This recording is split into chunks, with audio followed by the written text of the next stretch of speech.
Hello friends, astro ब्रह्मांड में आपका स्वागत है। मैं हूं आपकी एस्ट्रोलॉजर श्वेता आंवले और मैं लाई हूं आपके लिए learn free astrology online. Okay friends, last video में हमने पंचक, गणमूल और अभिजीत नक्षत्र के बारे में जाना था। आज हम इस वीडियो में राशि एवं नक्षत्र के अकॉर्डिंग बच्चे का नामकरण कैसे किया जाता है वो जानेंगे। तो आइए गाइज स्टार्ट करते हैं। नामकरण क्या होता है गाइज? हमारे हिंदू धर्म के 16 संस्कारों में से एक संस्कार होता है नामकरण। ओके गाइस, और इस नामकरण को हम शुभ नक्षत्रों में रखा जाता है। जब भी किसी बच्चे का जन्म होता है तो उसके जन्म के 11वें, 12वें या 16वें दिन ये नामकरण विधि रखी जाती है। ठीक है, अमावस्या और पूर्णिमा को छोड़कर इसको हम किसी भी दिन रख सकते हैं, लेकिन उस दिन शुभ नक्षत्र पड़ रहा हो। शुभ नक्षत्र कौन कौन से मैंने आपको लास्ट वीडियो में बताया था, एक बार फिर से रिपीट कर देती हूँ। उत्तरा फाल्गुनी, उत्तराषाढ़ा, उत्तरा भाद्रपद, अनुराधा, पुनर्वसु, चित्रा, स्वाति, धनिष्ठा, श्रवण, रोहिणी, अश्विनी, मृगशिरा, रेवती, हस्त, पुष्य, ये सारे 15 नक्षत्र हमारे शुभ नक्षत्र की कैटेगरी में आते हैं। तो इनमें से किसी भी नक्षत्र जब पड़ रहा हो तब आप बच्चे का नामकरण संस्कार रख सकते हैं। ओके गाइस, अब इसको आप डिटेल में समझिए कि हमको पता है कि चंद्रमा उस दिन, जिस दिन बच्चे का जन्म हुआ है, उस दिन चंद्रमा जिस भी राशि में होगा वो बच्चे की राशि कहलाएगी, है ना। लेकिन उस राशि में भी गाइस मैंने आपको बताया था कि एक एक राशि 30-30 डिग्री की होती है और एक एक राशि में 2.25 नक्षत्र होते हैं, है ना। 3-3 नक्षत्र एक एक राशि में आता है। तो अब आपको ये समझना है कि जो नक्षत्र है ना, और उन तीनों नक्षत्र के भी एक एक नक्षत्र के 4-4 चरण होते हैं। तब आप उसको डिटेल में समझ पाओगे कि मतलब बच्चे का मेरे को नाम जो रखना है वो उसका स्टार्टिंग वर्ड क्या होगा। ओके गाइस, इस चीज़ को समझिए। हमारी पहली जो राशि है हमारी मेष राशि, 0 डिग्री से 30 डिग्री तक हमारी क्या होती है गाइस? मेष राशि होती है। ठीक है, और हर एक राशि में 9 चरण होते हैं, आपको पता है ना। एक चरण हमारा 3 डिग्री 20 मिनट का होता है और एक नक्षत्र में 13 डिग्री 20 मिनट आते हैं। ठीक है, तो अश्विनी, भरणी, कृतिका, ये तीनों हमारी मेष राशि में आते हैं। ठीक है, तो 0 डिग्री से 13 डिग्री 20 मिनट तक हमारा क्या हो गया? अश्विनी आ गया। भरणी 13 डिग्री 20 मिनट से 26 डिग्री 40 मिनट तक हमारा क्या हुआ? भरणी आया।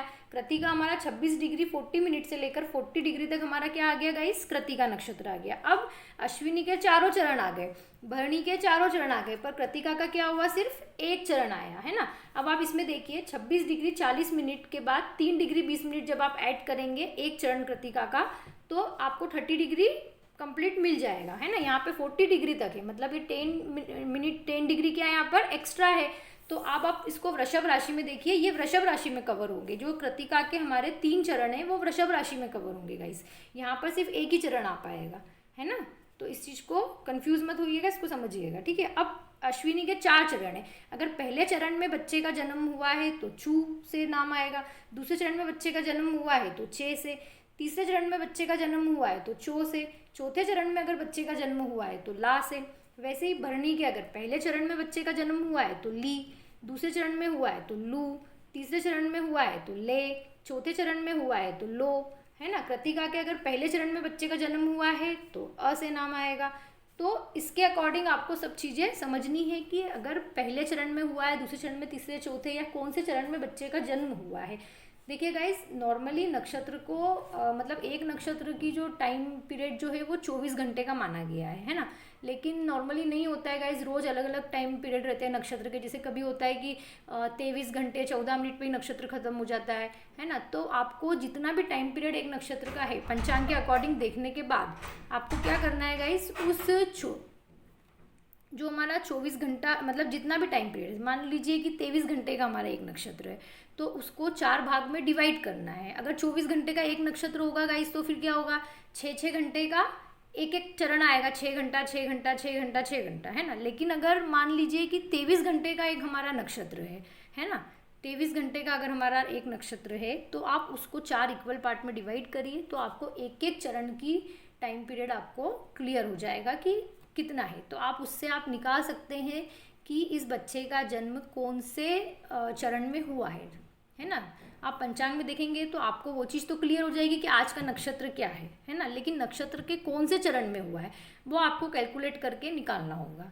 ठीक है गाइस, तो वो आप उसमें पंचांग में लिखा होता है ना, कैलेंडर पे आप देखेंगे उसमें लिखा होता है कि ये नक्षत्र है और इतने बजे तक का इसका टाइम पीरियड है। तो अब आप देखिए कि दूसरा नक्षत्र कब खत्म हुआ था, तो इनके बीच का टाइम पीरियड निकाल के उसको 4 इक्वल पार्ट में डिवाइड कीजिए, तो आपको समझ में आ जाएगा कि आप मतलब बच्चे का जन्म इस इतने बजे हुआ है तो इतनी बजे इसका दूसरा चरण था, तीसरा था या चौथा था।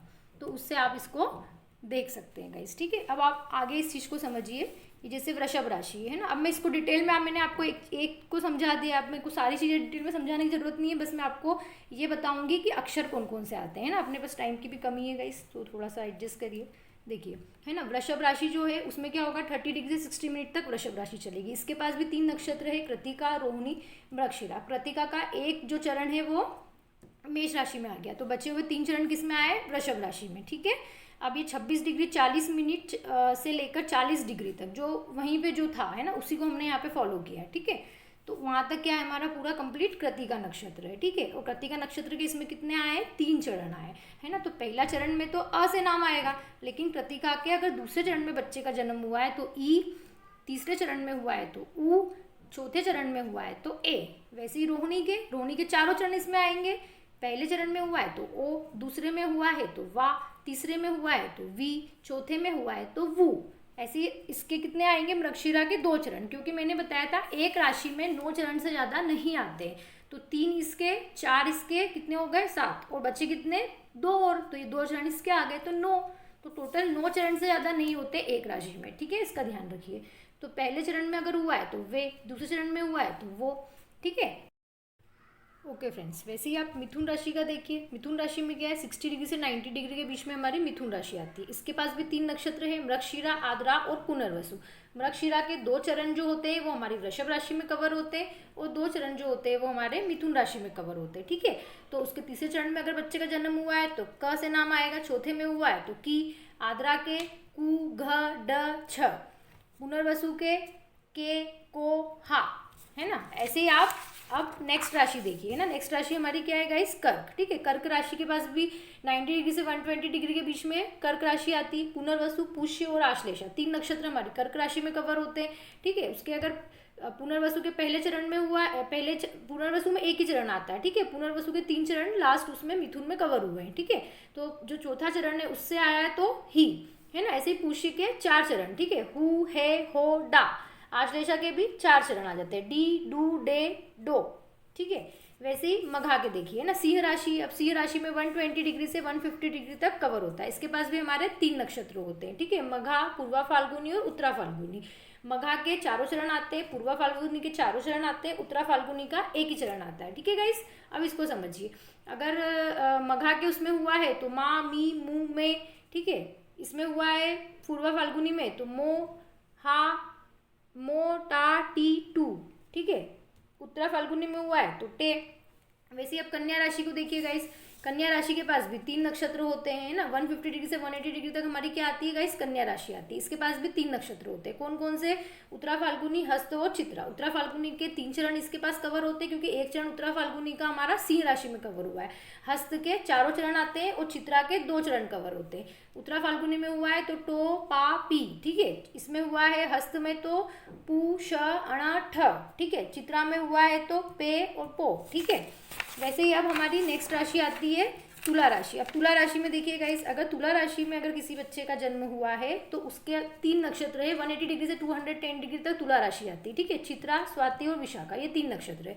चित्रा के 2 चरण इसके पास है, स्वाति के 4 चरण आते हैं इसमें, और विशाखा के 3 चरण आते हैं। ठीक है, अगर चित्रा में हुआ है तो रा, री। ठीक है, स्वाति में हुआ है तो रू, रे, रो, ता। ठीक है, विशाखा में हुआ है तो ती, तू, ते। इसको देखिएगा इस। ठीक है, अगर वृश्चिक राशि में हुआ है तो वृश्चिक के पास 210 डिग्री से 240 डिग्री के बीच में वृश्चिक राशि है। विशाखा, अनुराधा, ज्येष्ठा है, चिन्ह नक्षत्र है इसके पास। ठीक है, विशाखा नक्षत्र का इसके पास एक ही चरण है, अनुराधा के 4 चरण है, ज्येष्ठा के 4 चरण है। ठीक है, तो विशाखा नक्षत्र का एक चरण उसको क्या बोलेगा, तो से नाम आएगा। ठीक है, इसके 4 चरण है तो क्या आएगा, ना, नी, नू, ने। ठीक है, 4 चरण इसके भी है तो नो, या, यी, यू। ठीक है, अब ऐसी धनु राशि को देखिए ना। धनु राशि के पास भी कितने हैं, 3 नक्षत्र है, मूल, पूर्वाषाढ़ा और उत्तराषाढ़ा। अगर पहले चरण में हुआ है तो ये, दूसरे में हुआ तो यो, तीसरे में हुआ तो भा, चौथे में हुआ तो बी। है ना। वैसे पूर्वाषाढ़ा के चारों चरण है, तो बू धा फाड़ा, ठीक है। उत्तराषाढ़ा शाढ़ा में हुआ है तो उसका पहले चरण में हुआ है तो भे, ठीक है। ऐसे ही हम आगे इसको कंटिन्यू करते हैं गाइस, है ना। मकर राशि में अगर हुआ है बच्चे का जन्म, तो मकर राशि कितने डिग्री पे, 270 डिग्री से लेकर 300 डिग्री के बीच में। इसके पास 3 नक्षत्र है, उत्तराषाढ़ा, श्रवण और धनिष्ठा, ठीक है। उत्तराषाढ़ा के 3 चरण इसमें आएंगे, श्रवण के 4 चरण इसमें आएंगे और धनिष्ठा के 2 चरण इसमें आएंगे, ठीक है गाइस। अगर तीनों चरणों में हुआ है इसके, मतलब उत्तराषाढ़ा के दूसरे चरण में हुआ है तो बो, तीसरे चरण में हुआ है तो जा, चौथे चरण में हुआ है तो जी। उत्तराषाढ़ा का एक चरण जो है वो पहले ही धनु राशि में कवर अप हो गया, ठीक है। इसको ध्यान रखिए। अब जो श्रवण है ना, श्रवण नक्षत्र के चारों चरण इसी में है, तो खी खू खे खो, ठीक है। धनिष्ठा का क्या हो जाएगा, 2 चरण है धनिष्ठा के पास, तो ग और गी इसमें आएगा।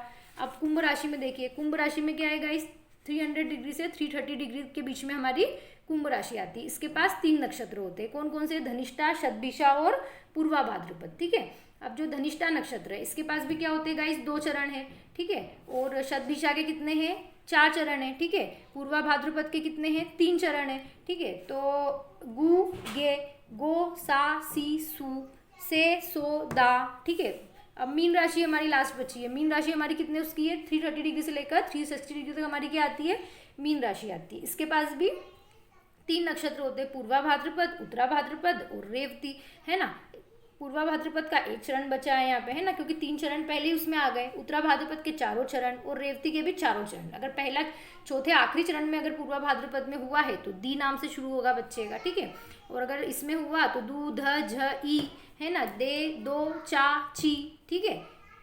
तो ये हमारे पूरे 27 नक्षत्र और राशियों के अकॉर्डिंग हम बच्चे का नामकरण किस शब्द से स्टार्ट, किस वर्ड से स्टार्ट करके रखेंगे, किस अक्षर से सॉरी स्टार्ट करके रखेंगे, वो हमने आज देखा है। ओके गाइस, हम जब भी किसी भी बच्चे का नाम रखते हैं तो वो इस बात का ध्यान रखिए गाइस कि वो मीनिंगफुल हो। मीनिंगलेस नाम कभी भी नहीं रखना चाहिए, राशि और नक्षत्र के अकॉर्डिंग सुटेबल हो।